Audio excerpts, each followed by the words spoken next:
नमस्कार। मैं राजनीतिक परिवार में पैदा हुआ। जब मैं छोटा सा था 1980 में प्रियंका और मैं घर में लेई बनाते थे, रात को निकलकर पोस्टर चिपकाते थे। चुनाव समझता हूं। 20 साल से मैं स्वयं चुनाव लड़ रहा हूं। पोलिंग कैसे होती है, पोलिंग बूथ कैसे मैनेज किया जाता है, वोटर लिस्ट, फॉर्म 17, ये सब मैं गहराई से समझता हूं। कुछ समय पहले हमें दाल में काला लगा। चुनाव के नतीजे आते थे, मूड एक तरीके का होता था, रिजल्ट दूसरे तरीके का। मुझे याद है उत्तराखंड में हम चुनाव हारे। बाद में मैंने कैंडिडेट से पूछा कि जहां रोड शो हुआ था वहां जाके देखिए हमें कितने वोट मिले। हजारों लोग आए थे, पोलिंग बूथ में किसी ने वोट नहीं किया। यह असंभव था, यह हो ही नहीं सकता। उसके बाद छत्तीसगढ़ और मध्य प्रदेश के रिजल्ट, हमें लगा कुछ ना कुछ गलत हो रहा है।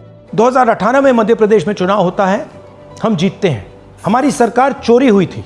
2023 में चुनाव होता है, मैंने अपने आंखों से भारत जोड़ो यात्रा में देखा, भयंकर एंटी इनकम्बेंसी, और हमें 65 सीट मिलते हैं। इम्पॉसिबल, हो ही नहीं सकता। और फिर महाराष्ट्र में पहली बार हमें सबूत मिला। विधानसभा और लोकसभा के बीच में जादू से नए वोटर आते हैं, और जहां भी इन नए वोटर्स ने वोट किया वहां वोट बीजेपी को गया। महाराष्ट्र चुनाव के बाद जब हमें डाउट हुआ, हमारे गठबंधन के सारे नेताओं ने प्रेस कॉन्फ्रेंस किए और हमने इलेक्शन कमीशन से कहा कि आप हमें वोटर लिस्ट दीजिए, वीडियो रिकॉर्डिंग दीजिए। इलेक्शन कमीशन ने मना किया। ना उन्होंने हमें वोटर लिस्ट दी और ना उन्होंने वीडियो रिकॉर्डिंग दी। डाउट हुआ, क्यों नहीं दे रहे, क्या कारण है?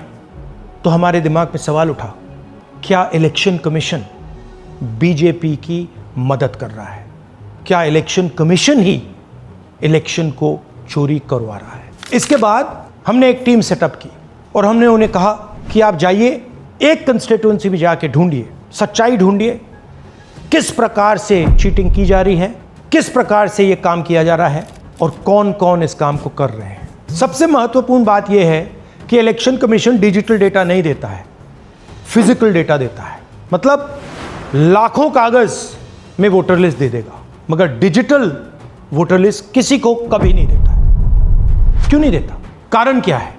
कारण है कि अगर डिजिटल डेटा मिल जाए तो इलेक्शन कमीशन की सच्चाई पूरे देश को पता लग जाएगी। हमने टीम को बताया, मैंडेट दी कि आप जाके चेक कीजिए, आप 5-7 सीटों पे पता लगाइए कि चीटिंग हुई, और अगर हुई तो कैसे हुई। टीम ने हमें एक दिन बताया कि 5-7 सीटों पे काम किया ही नहीं जा सकता। क्यों? मैंने उनसे पूछा क्यों नहीं किया जा सकता।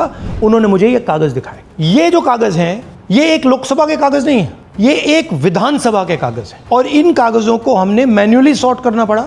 और पूरा का पूरा काम जो हुआ है, इसमें 6 महीने लगे हैं, और एक असेंबली सीट में हम ये काम कर पाए हैं। क्यों? क्योंकि डिजिटल डेटा नहीं दिया जाता।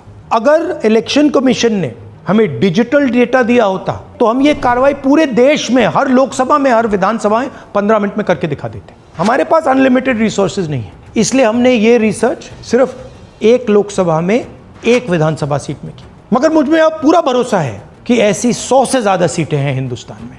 जो यहां हुआ है उन सीटों में भी हुआ है। और याद रखिए, अगर बीजेपी को 10-15 सीटें कम आती तो आज नरेंद्र मोदी प्रधानमंत्री नहीं होते, इंडिया गठबंधन की सरकार होती। जांच ने 5 तरीके की चोरी पकड़ी है। डुप्लीकेट वोटर, जिसका मतलब एक वोटर के नाम वोटर लिस्ट में अनेक जगह आ रहे हैं। फेक एड्रेस, मतलब एड्रेस है ही नहीं, या फिर house number 0। Bulk voter in single address, मतलब एक छोटे से घर में 40, 50, 60 लोग रह रहे हैं। इनवैलिड फोटोज, छोटी सी फोटो है या फिर फोटो ही नहीं है, और वो जो छोटी फोटो है वो दिखती भी नहीं है। कौन है, किसका चेहरा है, नहीं पता लग सकता। Misuse of form 6। Form 6 first time voters के लिए होती है, मतलब जिनकी एज 18-20 साल की हो, मगर वोटर लिस्ट में 90 साल के लोग फॉर्म 6 का प्रयोग कर रहे हैं। चुनाव में 6,50,000 वोटर थे, उसमें से 1 लाख चोरी के थे। अब मैं आपको 5 उदाहरण देता हूं। ये देखिए, गुरकीरत सिंह डांग, इसका नाम 4 अलग अलग बूथों पे आता है। ये कैसे हुआ और क्यों हुआ? एक और उदाहरण, विशाल सिंह, वाराणसी में वोटर लिस्ट में नाम है और बेंगलोर में 2 बार वोटर लिस्ट में नाम आता है।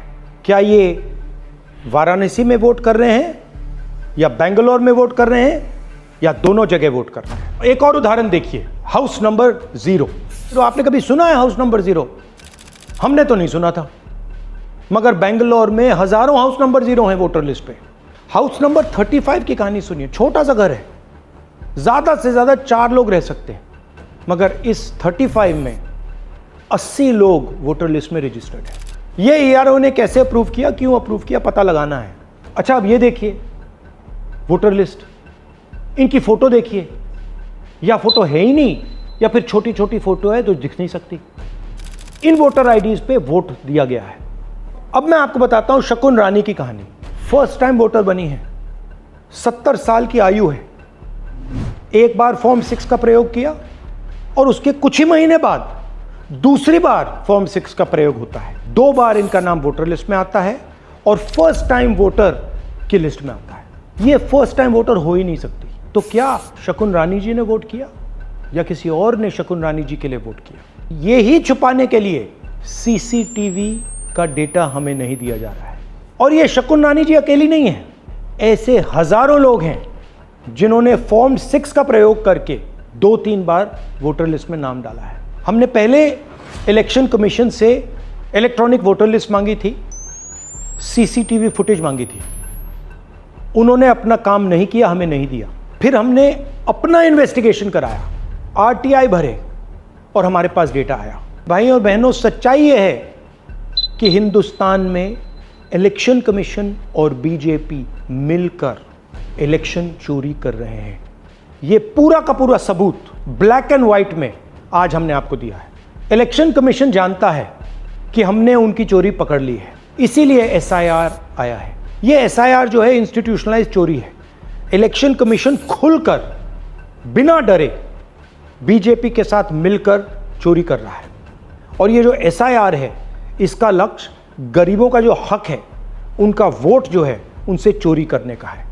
मैं आपको एक और बात बताना चाहता हूं। इस पूरी इन्वेस्टिगेशन में हमने वोटर एडिशन को देखा है, मगर जितना एडिशन होता है शायद उससे ज्यादा डिलीशन होता है, सबट्रैक्शन होता है। तो ये सिर्फ एक मेन तरीका हमने पकड़ा है, दूसरे तरीके पे हमने इन्वेस्टिगेशन की ही नहीं अभी। मैं इलेक्शन कमीशन और इलेक्शन के ऑफिसर्स को साफ कह रहा हूं, आप जो कर रहे हो गलत कर रहे हो। ये ट्रीजन है, देश के खिलाफ है। ये मत भूलिए, टाइम आएगा हम आपको पकड़ेंगे, बचने वाले नहीं हो। It is critical that we expose voter चोरी।